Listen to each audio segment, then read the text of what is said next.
for ransom. I didn't want to believe. I just said, because of me. I don't think she was kidnapped. We would have heard, listen, there would have been a video, there would have been a photograph, there would have been something, a lock of hair. Did you know that Savannah Guthrie was the first journalist to do an expose on Jeffrey Epstein and interview Virginia Giuffre?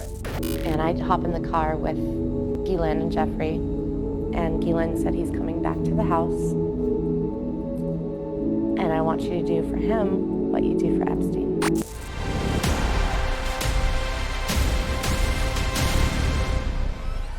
So there's a major update in the Nancy Guthrie kidnapping case, except that it's not exactly what you'd expect to hear.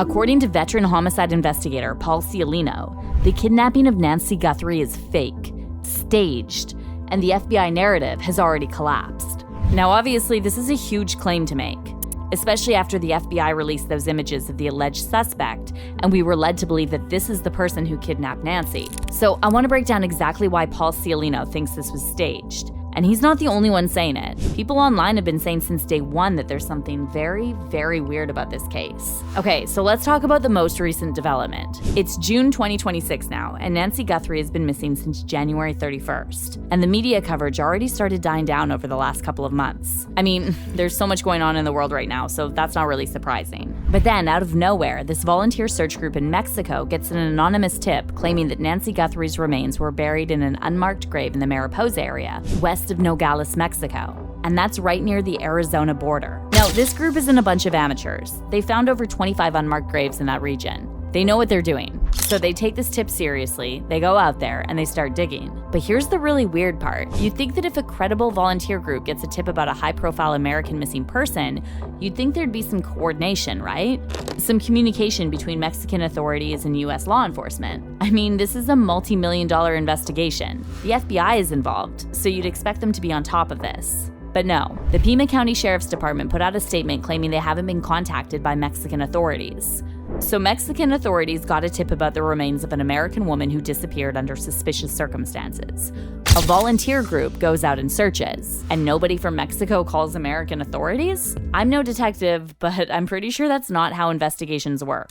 So now I'm thinking, is this really incompetence or is it intentional? Because this isn't the first red flag about this case. Like I said, from the very beginning, most people could sense something was off about the whole story. So now I want to talk about this investigator, Paul Ciolino, because he just dropped a huge bombshell about this case. Now, if you don't know who Paul Ciolino is, he worked as a homicide investigator for decades in Illinois. Now he works as a PA, and he's also the go-to expert for CBS's 48 Hours. So this isn't just some random YouTuber, okay? This is a veteran investigator. And he just came forward and said he doesn't believe Nancy Guthrie was kidnapped. And he explained why in this video. So let's watch this.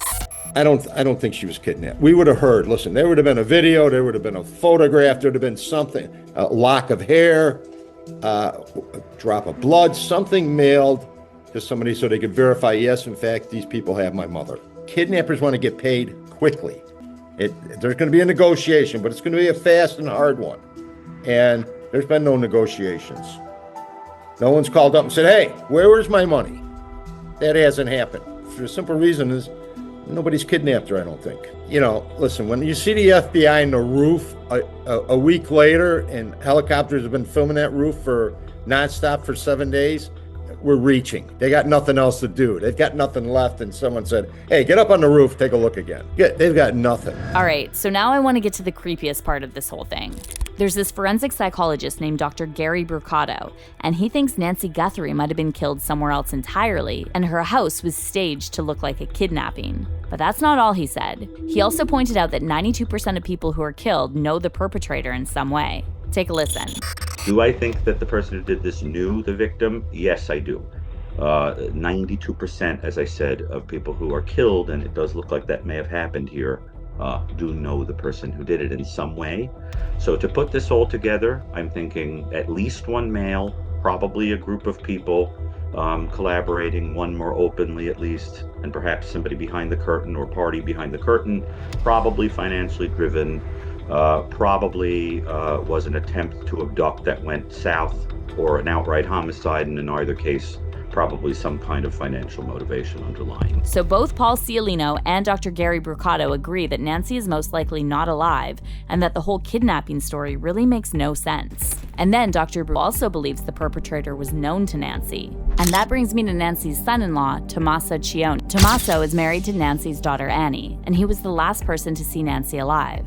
He dropped her off at home at approximately 9:50 p.m. on January 31st, after she and Annie had dinner. Now, let me be very clear about something. The Pima County Sheriff has said publicly that all family members have been cleared as suspects. Sheriff Chris Nanos said this: "To be clear, the Guthrie family, to include all siblings and spouses, has been cleared as possible suspects in this case. The family has been nothing but cooperative and gracious and are victims in this case. To suggest otherwise is not only wrong, it is cruel. The Guthrie family are victims, plain and simple." Okay, so that's the official position. But I told you already, people simply don't trust the authorities to tell them the full truth. And nothing about this ransom situation adds up. It's like someone watched a movie about a kidnapping and tried to recreate it, but they didn't actually know how kidnapping works. Or maybe the whole thing was staged to look like a kidnapping so nobody would look for a body. Now, before I wrap this up, I have to also mention there's another theory that's very popular on social media. I'm not saying I believe this, but I'm also not saying it's completely impossible. And you can probably guess where I'm going with this: the Epstein link. So a lot of people have pointed out that Savannah Guthrie is mentioned in the files for doing an interview with Virginia Giuffre and several other Epstein victims. Somebody whose name was redacted in the files emailed Epstein to give him a heads up about Savannah's interview, and they listed all the victims who were being interviewed. But that's not the whole picture. Savannah's husband, Michael Feldman, was also mentioned in the files. Not personally, but his PR company was mentioned in an email that suggests this company helped rehabilitate Epstein's reputation from 2014 onward. Now, Michael Feldman isn't just a businessman. He was also actively involved with the Democratic Party for many years. He served as a Democratic political aide during the Clinton-Gore administration, and he held roles as senior advisor and traveling chief of staff for Vice President Al Gore and chief liaison to Congress. He also worked on Bill Clinton's 1992 presidential campaign and served in the Senate Democratic Policy Committee. He later distanced himself from politics, at least officially, and he co-founded this crisis management company called the Glover Park Group. And this is the company that's named in the files. There's this email from 2015 where Larry Summers suggests to Epstein that he should speak to someone at the Glover Park Group, and he points out that this company helped Bill Clinton and General Petraeus. And then I also saw people online saying that Michael Feldman is the founding partner of FGS Global, which is a major international communications, consulting, and advocacy firm. And it just happens that he works closely with Greg Rothschild, who's a partner at FGS Global. Now, many people are reaching with this, but remember what Epstein said in that email about the family he represents? Again, maybe this whole Epstein narrative is a complete coincidence, and it has nothing to do with the Nancy Guthrie case. But I also think you really can't blame people for connecting these dots. I mean, we've already been lied to about so much when it comes to these files. Actually, only 2% of the files have even been released so far, which is just insane. And then I also gotta add that Nancy Guthrie disappeared less than 48 hours after the DOJ released some of the files. And among those files that were released was that email discussing Savannah's 2019 interviews with Epstein survivors. And yeah, maybe it's another coincidence. So let me ask you this. Who benefits from us believing that Nancy Guthrie was kidnapped? Who benefits from the investigation going nowhere? I want to hear your thoughts on this, so drop a comment below, and I'll keep you posted if we get any new updates.